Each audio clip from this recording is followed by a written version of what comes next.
monstrosity. Boy, that flew. Well, sometimes when they're hit, they stay hit. Kieran Tierney.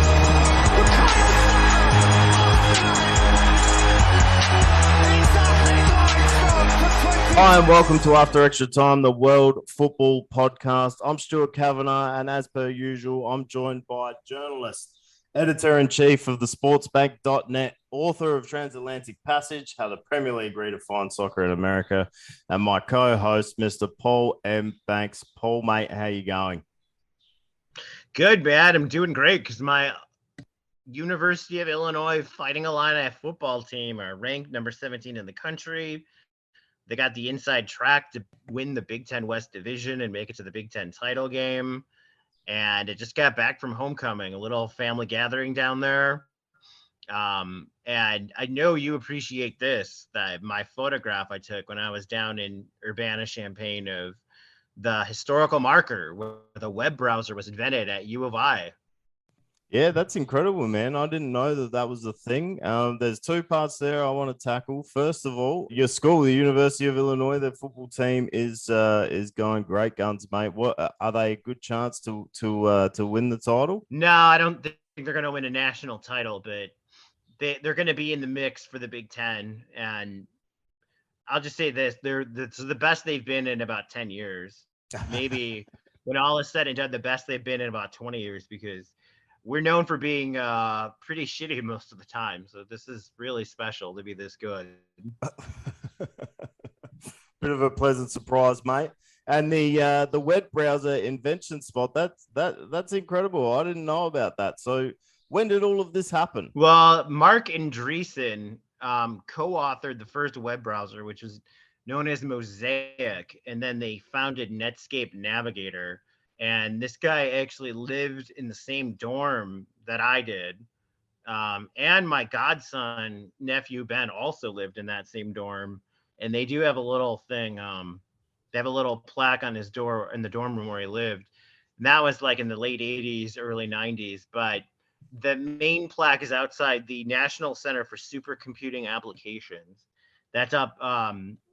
Obviously, Illinois is obviously known as the football school right now, but what it's really known as, the University of Illinois is known as an engineering school. Like the engineering is top notch, and the computer engineering is pretty big. And this happened in the early 90s. So that's incredible. Netscape, that's one thing I haven't heard for a very, very long time. That's a pretty cool claim to fame, though, mate. How was the rest of homecoming? Yeah, it was fun to see my family. It was fun to get down and cover a game, do some media stuff, and I've got 3 older sisters. 2 of them went to Illinois. The one that didn't go to Illinois came anyway, and all their kids are down there now. And it's like an own family holiday we've made. It's like homecoming, Halloween, Thanksgiving, Christmas. It's all part of that kind of fall to late fall, early winter cycle now. Gotcha. And we're going to touch on Halloween a little bit in the pop culture corner later on. Nice segue. Nice lead. Yeah. It is now time for the winners and losers segment. So, Stu, give us your big winner in the world of football this week. Listen, I had a look at the run sheet. I see you went for a 2-parter for your loser, so I'm going a 2-parter for my winner, mate. First of all is West Ham. Bit of a boldy, but I think that they've kind of turned their season around. They've only lost 1 in their last 7. They're undefeated in Europe. They play in the prestigious UEFA Europa Conference League tomorrow at time of recording. And they're undefeated there. I think West Ham are. They're probably not going to do anything mind-blowing in this Premier League season, but I feel like we were talking about them like they were relegation candidates earlier in the year, which sounds crazy because we're only in October, but it seems like they've really turned things around. Well, people were talking about Manchester United getting relegated when they lost 4-0 to Brentford in week 2. So, no, the Hammers, I do think that I still maintain their window for European competition is probably closed, but that's still a big drop off to relegation fodder, and that did seem strange. That did seem weird for them to be that low. I mean, they've had so many injuries to contend with. They had a weird transfer window. They're an interesting club because they do spend money, but maybe it's not always the wisest. And I guess, they're going to be probably on the first page of the table when all is said and done. Yeah, 100% agree with that. And just quickly, the second part of my two-parter for the winner is Newcastle United. Very different story. Richest club in the world. We've covered all that before. But they have very quietly snuck into the top four off the back of a couple of good results in the last couple of weeks. Yeah, I almost wanted to say like that wasn't an upset, where it was kind of like a mild upset. And maybe they're in a place where their so-called rebuild is so-called ahead of schedule. I mean, that's really something to be in the top four right now. And I think when all is said and done, they will have European football of some sort to show for it. If they're still there or thereabouts come the World Cup break and can maintain that form following the World Cup and have an interesting January, the sky's the limit for Newcastle United. I mean, they're not going to win the league, and it's highly unlikely that they'll qualify for the Champions League. But they could be the best of the rest this year. Right, and you just mentioned an interesting January. I mean, last year's January was about survival, getting Dele Alli. Eddie Howe has proven to be the right choice for them, and he seems to kind of fit the culture. Culture being a word that's always thrown around in sports, so I may as well throw it around as well. But if that's if you want to unless you have anything else to add, I guess we can move on to my winner. Yeah, absolutely, mate. Lay it on us. Who's your winner this week, mate? Oh, I'm going with Nottingham Forest, the Tricky Trees. They will probably ultimately prove to be a loser in the grand scheme of things. But I'm so sorry to do this to you. So sorry to rub salt in the wound. But I think it was on that Simpsons EFL account or Simpsons England or something. It was that famous Simpsons quote where Bart's like, "This is the worst day of my life." And Homer's like, "So far, worst day of your life so far." And they're like, "This is the worst Liverpool loss of the season." Worst Liverpool loss so far. The midfield and going to the well, Curtis Jones and Harvey Elliott, either side of Fabinho, that has been poor this season. Not enough experience there. I thought we're looking a bit rough there. But then the real kicker was James Milner at right back. I mean, he did an incredible job against Manchester City. Not taking anything away from him in that regard, but just going to the well with James Milner at right back, I just thought was a little bit fraught, and pains me to say, but I was 100% correct. Well, I guess you're also a winner then this weekend. In some ways, in other ways, I'm also a loser this weekend. But in that vein, mate, what about your loser? Who's your loser for this week? All right, for my loser, I'm going with a tie because we didn't record last week, and the first one was one I really wanted to touch upon last week, but didn't get the chance to, so I will here. And that is Manchester City Football Club. They did not post a club statement denouncing the fans in the away section at Anfield. So they're City fans, they would be. Although I'm not sure you can even call people like this fans of any club. They're just terrible human beings. And by that, I mean the ones that made the chants about Hillsborough and about the Heysel disaster as well. The Hillsborough disaster and the Heysel disaster and singing songs about fans of the rival club dying. And I still can't believe this shit goes on. It's incredible that this stuff still happens in 2022. From what I read, Manchester City gave a private apology to a Hillsborough survivors group, but poor form not to do anything publicly. And it continued the following week when Liverpool played Nottingham Forest, which is kind of incredible because the Hillsborough disaster happened during a game between Liverpool and Nottingham Forest, and it was just luck of the draw that it wasn't Nottingham Forest fans that were in the Leppings Lane end. So, like you said, I don't know if you can call these people fans. They're just terrible human beings, and shitty form from Manchester City. There's something like that, for United, rivals sing songs about the Munich air disaster.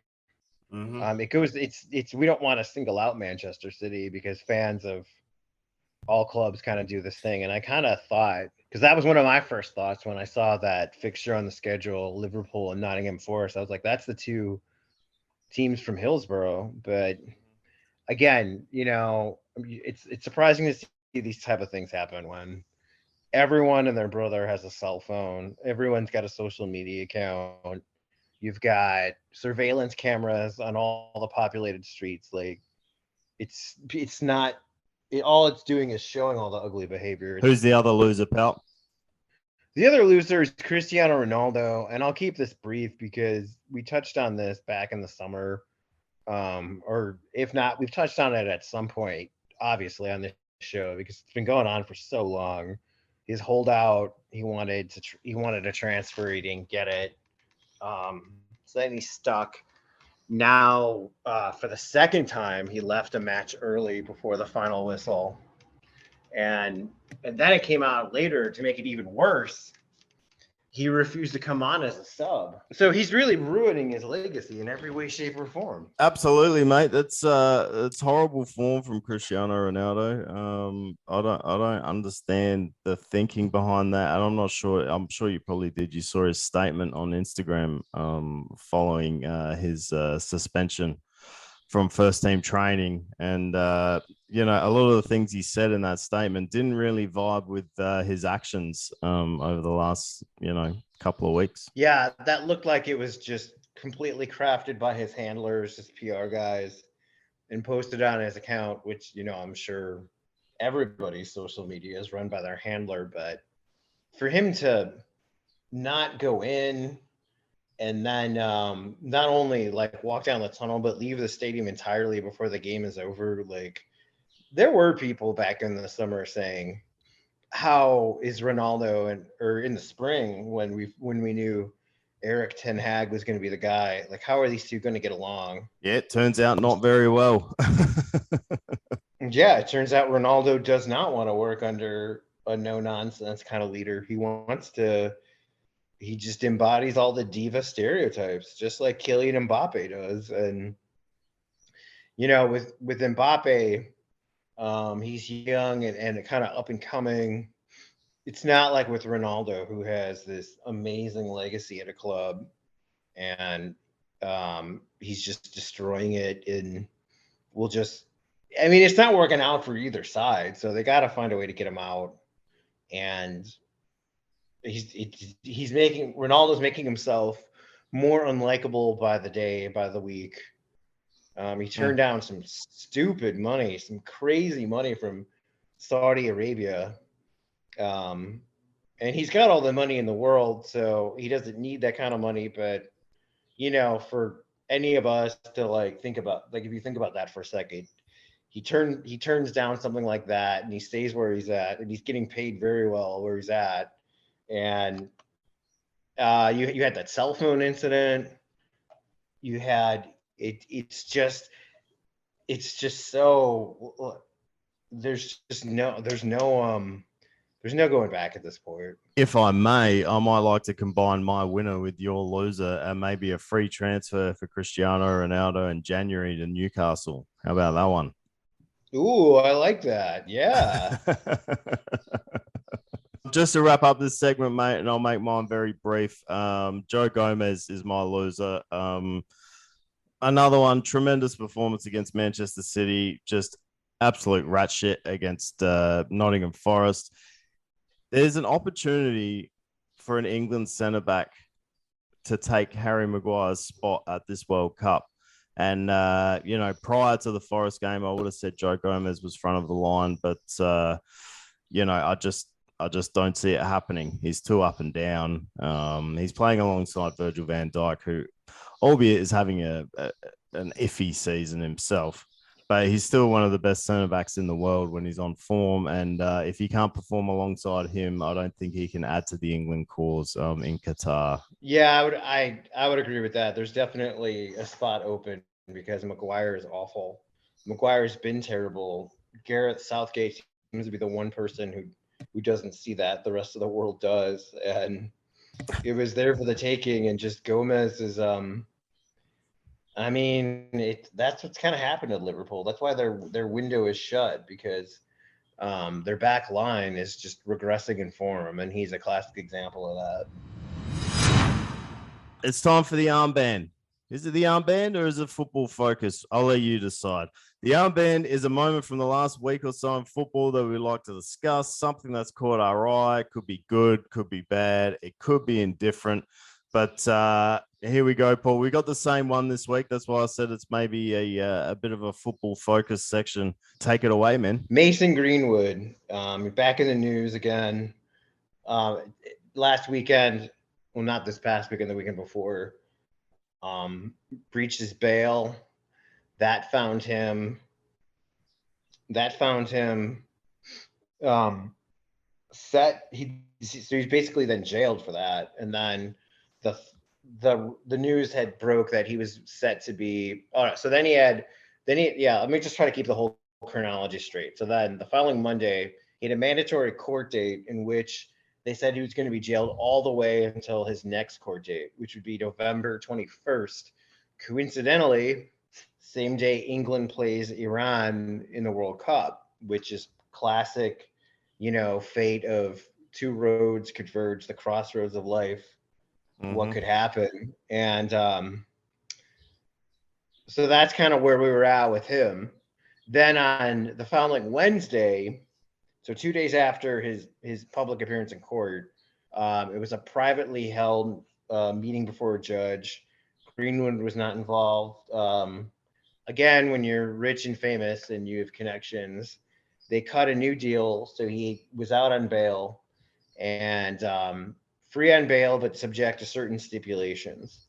One of those stipulations is that he stays away from the woman, his ex-girlfriend, she's been identified. She identified herself, so I mean her name's out there. Who's charged him with rape, assault, or attempt.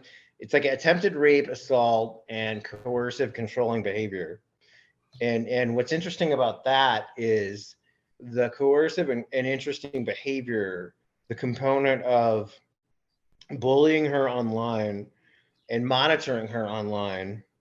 What's interesting about that is before all this broke, and his name was trending, I saw some tweets about, and this is just another story in itself, another discussion about his fanboys and his defenders on social media, which is pretty screwed up. But they were talking about, Mason Greenwood and his ex refollowed each other on Instagram. And that led to tweets of, they refollowed each other on Instagram. They got back together. She's going to drop the charges. He's going to play for United again. So it turns out through the trial process, we've learned Greenwood's had access to her accounts on social media. So we know why that happened. And so after all that roundabout, we're kind of back in the same spot we were before. Since January, I think he's done. It's the only thing I can say is a lot of people just don't want to believe their own eyes. They don't want to believe their own ears for whatever reason. But in terms of the criminal justice system, I got to think it's extremely rare to get a case like this where all the evidence is out there in plain sight and all the public has seen it. I hate when Greenwood is trending because of the, you always see the fanboys out there. And like you said, that's a completely different discussion, I suppose. But I think if it wasn't painstakingly clear before this, it certainly is now. There's no way back for Mason Greenwood in football, and he's got a lot of work to just to reintegrate into the community, because like you said, all the evidence is out there. Everyone knows what's gone on. And this latest wrinkle in the whole saga doesn't really paint him in a positive light. I mean, at the end of the day, he's a kid, I suppose. It doesn't mean he's not responsible for his actions, but it's just an immature thing to do with regards to the social media stuff. To think that you'd be able to get away with it is just it's beyond stupid. And I said this when the news first broke, and we run the podcast and we discussed it. I think, and this is not to excuse him of anything, because it's a shitty thing that he's done, but there is a broader conversation to be had about young players coming in to programs at big European clubs and being paid tons of money and thinking they're invincible. Yeah, I mean, that applies to the real old cliche about Hollywood stars, child actors, and the world's at your feet, and how they always end up so screwed up. And the list is so long, like I can't even get into it. Yeah.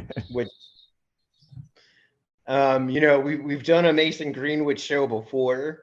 So anyone who's listening, I suggest you definitely go back to that. I mean, we've covered a lot of this before, but what's interesting about him, I mean, you talk about what you brought up there, that he doesn't seem to believe in, like, because he thought, like, okay, something is just monitoring her social media accounts, he wouldn't get caught. And he's showing that he'll violate the terms of his bail. He'll breach his bail. And he already has, and he probably will again. So, it's like, if you haven't taught him consequences, then when is he going to start to believe there are consequences for his actions? Yeah, and to that point, Paul, I think having this private hearing, which is clearly because he's still on the payroll, right, at Manchester United, he's still picking up his weekly wage, monthly wage, whatever it is. And, I think just the fact that, he probably got the shit scared out of him by being thrown in jail. And he was supposed to be in jail until November 21st.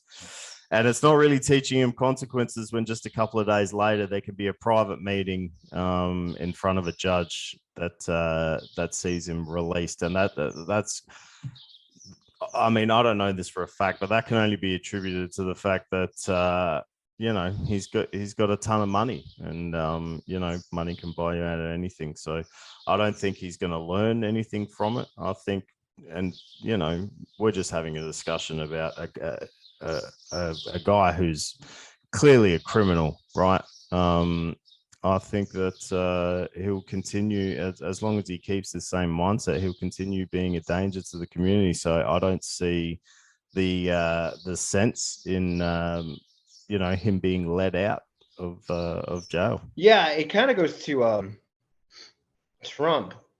Trump once, I think it was the Sun, or it was a British, or the Daily Mail, and this was when he was in Britain, where he was giving an interview, and he's like, "Oh, that's fake news. That's fake news." And they're like, "That's your voice right there in the recording." And he's like, "No, that's fake news. It's like, we can play the recording. Like, that's you talking. Like, that's you." And and that's the thing about Mason Greenwood, is that there seemed to be like, among his fanboys and these conspiracy theorists, that all of that is doctored, and people don't want to believe their own eyes and ears. And what we don't know, obviously we're not there and we don't know these people personally, but I think we can all be fairly certain that for anybody that's like rich, famous, celebrity, powerful, no matter what they do, and no matter what horrible things they've said and done, they're always going to be surrounded by some kind of leeches or hangers on, or some kind of apologist, or like, no. Like, there's always going to be someone in their ear spinning reality for them. It'll be interesting to see how this ends up. I really hope justice is served. I mean, we all saw the video, heard the recording. I don't think it's, and this is a whole other conversation as well. It's incredible that something that seems so cut and dry has actually dragged on for this long. I really don't understand that. When we were talking about this last week, and he was formally charged with the 3 charges: rape, assault, coercive behavior. And I'm sorry, I'm not getting the charges exactly to the letter of the law, but I'm like, wait a minute, now he's formally charged? Like, that came out in January. So literally, and you got to think about, victim and families of the victim. Like, obviously you want trials and prosecutions and stuff to be fair.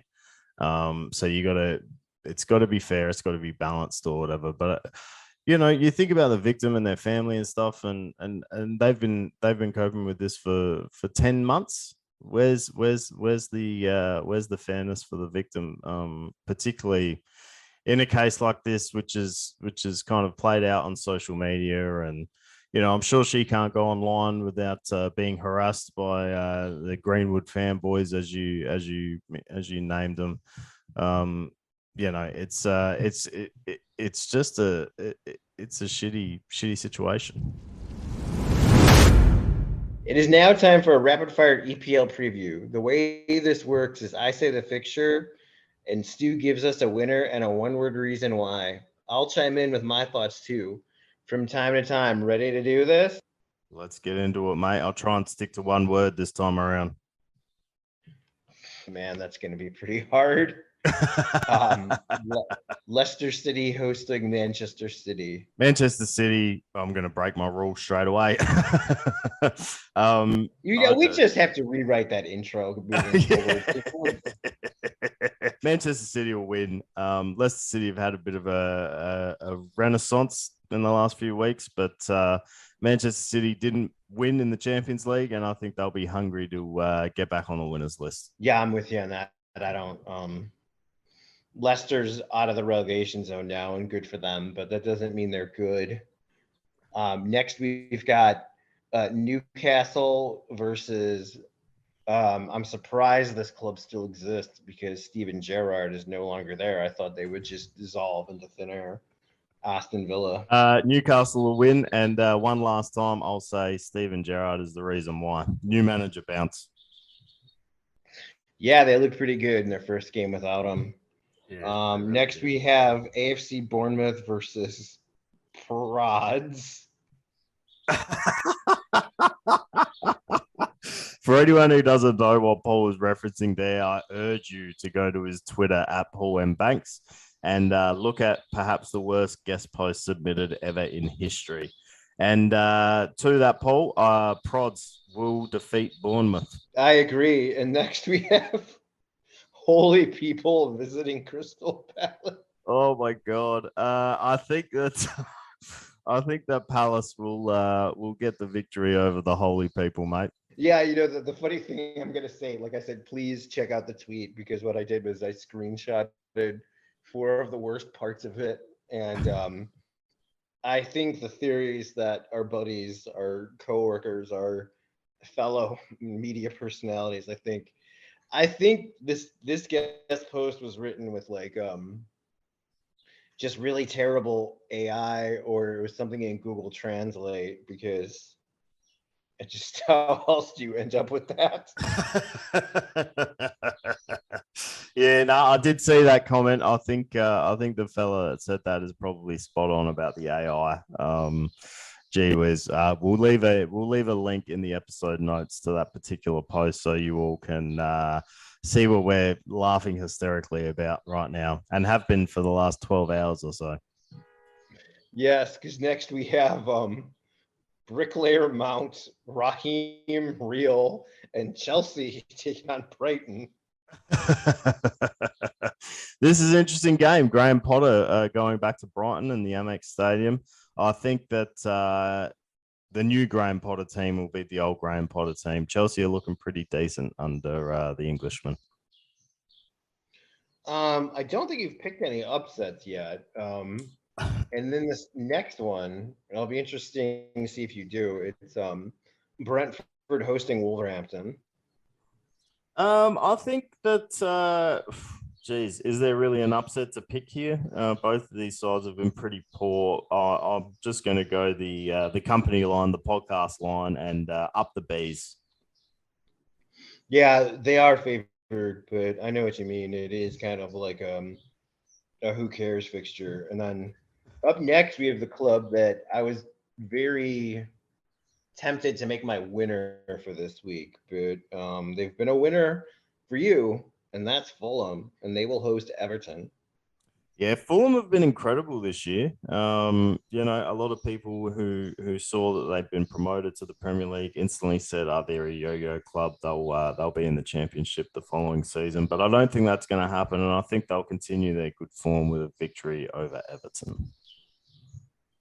Interesting, because in our next one we have a team that very well could be in the championship, and that is Leeds United States of America, who, if you'll recall, in the summer I was very much bearish on them. I thought they were for sure going to have a disastrous season.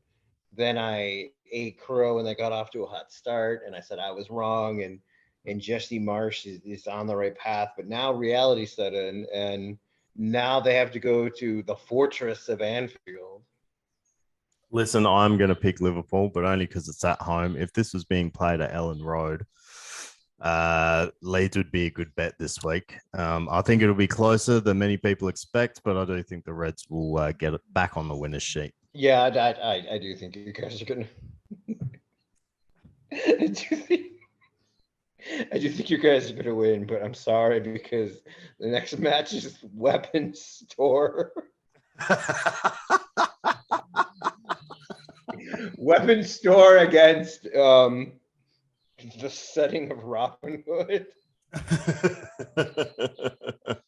So just to translate, that's Arsenal versus Forest, and I think Arsenal will win. They've had a bit of a dip. It'll be interesting to see how they go in the Europa League, which is tomorrow as of time of recording. But I think they should take care of Nottingham Forest quite comfortably, and that's the difference between teams that are genuinely challenging for the title in Liverpool at the moment. I wouldn't put money on Nottingham Forest to beat Arsenal. Pretty impressive when you look at Arsenal's slash line here: 9-1-1, 9 wins, 1 draw, 1 loss. Like, wow. Yeah, absolutely. Obviously, Otis seems to agree. Yeah. Arsenal. Otis is very big on Arsenal. I think that might be his one of his first contributions to the podcast this season. I know, he's just been so slacking, like all season long, and it's weird because off mic he's more talkative than ever since I moved. But I guess this Arsenal Nottingham Forest match has really fired Otis up here. It's piqued his interest. Maybe he's like the rest of the Arsenal fans and not wanting to sing too early because they might fall in a hole. But maybe Otis is confident about Arsenal's chances. Well, I definitely am, and then I'm also very confident about man joined against West Ham Unified Front. So another edition of the David Moyes Cup. I think Manchester United will be walking up the dais and collecting the David Moyes trophy come the end of this match, mate. They should take care of West Ham pretty comfortably. Always a huge fan of the David Moyes Cup, and I love the statue that was erected in Liverpool to honor David Moyes and all the service he's done for Liverpool Football Club. This is Paul's favorite part of the podcast. It's fast becoming the fans' favorite part of the podcast. It's called the Pop Culture Corner. Paul, what have you got for us in Paul's Pop Culture Corner this week, mate? Well, it's a special two-parter, and this is part 1 of 2. And what we're going to do is the topic is inspired by the movie franchise Halloween Ends. Halloween Ends came out last week. So this week, what we're going to do is we're going to talk about movies that make endless amounts of sequels and never end. That title, Halloween Ends, I don't buy that for a single second. I don't believe that for 1 minute because this is the 13th Mike Myers Halloween movie. And Oh my goodness. yeah, next week we're gonna do the cliches and the tropes in horror movies with Halloween coming up and Dias de los Muertos, and we'll be recording around that time, so we'll get into the macabre and horror and that stuff. But so I did take a look at this. There are 13 Mike Myers movies, Halloween movies. There's four. Yeah. Otis is very upset about that. Otis. There's 14 Batmans. Wow. There's 10 Fast and Furious. Mm-hmm. There's 9 Draculas. By one definition, there's 9 Draculas. By another definition, there's 30 or 40 Dracula movies or vampire movies. But the biggest one I found was Godzilla. Oh, okay. There are 30 Godzilla movies. 30 Godzilla movies. That's incredible. Fun fact, I don't have any crazy things I can think of off the top of my head with so many sequels, but a fun fact about one of those movies that you mentioned, the Fast and the Furious franchise, I can't believe that there's 9 movies, and I've still only ever seen the first one of those Fast and the Furious movies. I think I've seen probably all of the Batmans. I stopped watching Halloween movies before I hit puberty, I think. Dracula's never been really my favorite, but it blows the mind that there's 40 of them. That's fucking incredible. And to your point about Halloween Ends, I don't believe it either. I think we might get a Halloween next year, and then the following year it'll be Halloween's back. I think that'll be how that plays out, mate. I watched the original this week, going back to 1978, same year I was born, and Mike Myers, as a 6-year-old, kills his sister, and it looks like he kills her because she had sex with a guy. Mm-hmm. And I'm like, okay, this is pretty morbid, and I guess it's basically he was upset, but a woman was exercising her rights over her own body. So turns out Halloween is a political movie. It's about the 22 midterm elections. Yeah, that's incredible, man. I'll see on the run sheet here you've got some information about Halloween movies being set in Chicago or Illinois to be. It's interesting that it is set in Illinois. It's in a town called Haddonfield, which does not exist. And then there's also a scene it's called like Smith's Corner or something. It's another fictional town where the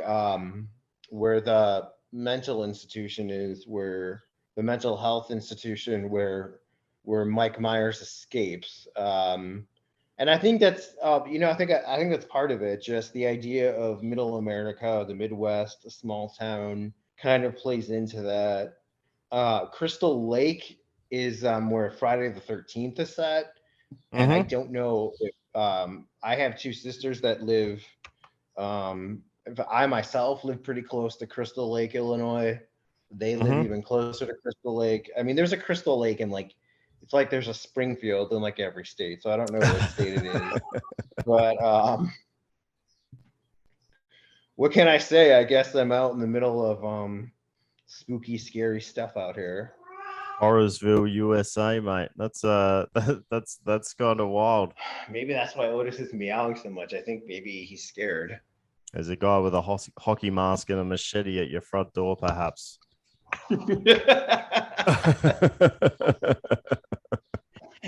I don't know, Homer. I think they've made some movies about World War II. Oh, crap. But what about Dracula? There it is, mate. There's a Simpsons quote for everything, isn't there?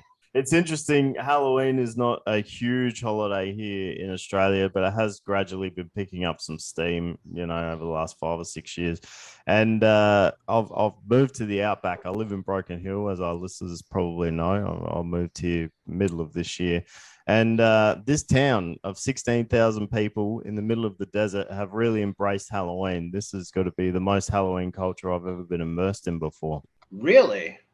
Yeah. They've got haunted houses, and all the shops are just chockers with, Halloween fair, and you can buy stuff and spooky stuff everywhere. So it's kind of incredible. I lived in Melbourne for a long time, one of the biggest cities in Australia, and they didn't really get on board with it that much.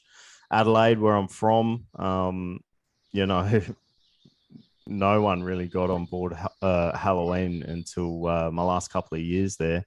But moving to Broken Hill, they're real into it. They're right into it. So that's going to be interesting this year. Yeah, I would say this. I think when you live more rural or more suburban, Halloween's more fun because, like so many movies are set in the forests and the lakes, and not to tease next week, but like I said, next week we're going to talk about this type of stuff. And where I grew up is in a heavily forested area and there's talk about Horrorsville, USA, like this major haunted forest that's right by me. And I just think it's more scary and spooky, I guess, than it is in the city. What can I say? But for now, mate, if you're happy with that, that's Paul's Pop Culture Corner. Well, that is it for another week. As per usual, follow us at our Twitter account at @AfterET_podcast, or follow us individually at Stewie Sick of It and at Paul M. Banks. Be sure to get all your latest football news at thesportsbank.net. And while you're at it, add at the Sportsbank Official on Instagram. Finally, show the third co-host on this pod, because tonight he finally acted like the third co-host for the third time by following at Otis Ginger Tabby on Instagram. If you enjoy the podcast, please click that subscribe button. And if you really dig it, please take the time to give us a 5-star rating. Before I sign off, I've got one more announcement to make, and I think you know what it is. Lay it on us, mate. I've been waiting for this. Not just follow the Sportsbank Official on Instagram, not just follow at Otis Ginger Tabby, but Stella is now on Instagram. You can find her at Stella the Spaniel Mutt, so please give her a follow. I knew, you've been saying on the show, when is she going to get it? When is she going to get her account? It is now here. So until next week, he's Stuart Cavanaugh. I'm Paul M. Banks, and this has been After Extra Time. He has nailed that. Sheer ferocity. Boy, that flew. Well, sometimes when they're hit, they stay hit. Kieran Tierney.